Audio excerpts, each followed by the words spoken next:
5-minute Marvel Stories. Journey to Justice. As war broke out across the world in the 1940s, ruthless forces such as Hydra, directed by the villainous Red Skull, Arnim Zola, and Baron Zemo, tore through Europe.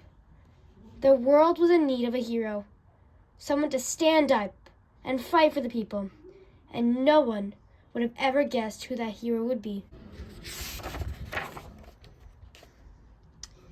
In the borough of Brooklyn, in the great city of New York, Steve Rogers sat, dismayed by the newsreels he watched in his local theater. "Every week, the news gets worse," Steve said to himself. "I can't let my friends fight these battles alone." He had to help stop the growing tide of evil. Though he was small and suffered from asthma, Steve Rogers desperately wanted to help fight for what was right. "Sorry, kid," the recruitment officer said. "There's nothing I can do."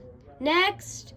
The army saw only Steve's size and illness, but that wouldn't stop Steve Rogers. On his 17th attempt to enlist in the army, Steve was admitted.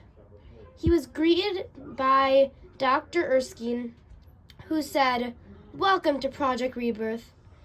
Dr. Erskine had one goal: to create a super soldier.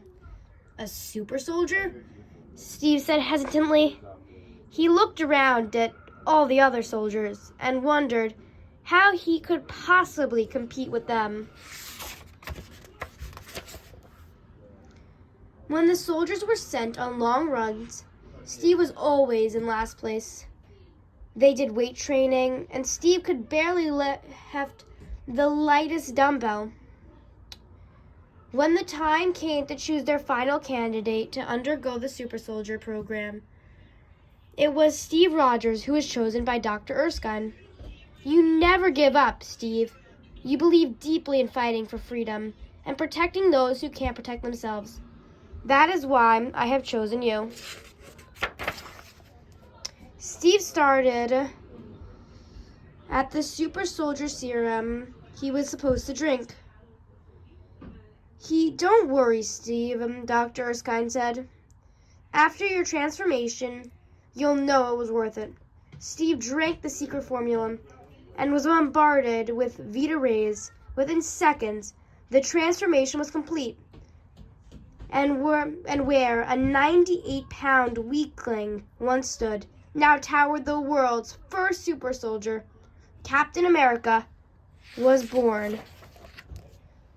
Steve wasted no time getting straight to work, fighting for freedom across the globe. He helped turn the tide of the war and beat back the evil forces running wild. "You soldiers have braved the front lines," Captain America told the troops. "Today I fight with you, and we will honor our country and our cause for freedom." Captain America was joined by Bucky Barnes, his trusty sidekick. Bucky was the bouncy, happy-go-lucky one of the two. But that didn't mean they weren't the two of the bravest soldiers in the world. Together, they would fight villains like Red Skull, Arnim Zola, and take them down. By the end of the war, only Baron Zemo remained to be captured. Captain America and Bucky, charged with Zemo's family castle,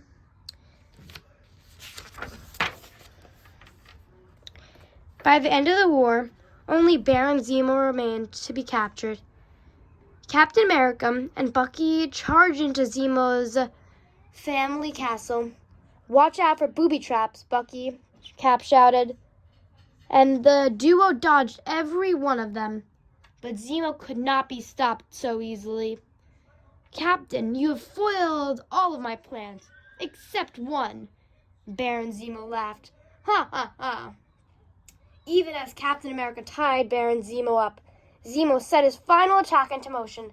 "My rocket is loaded and aimed at New York, and you can't stop it."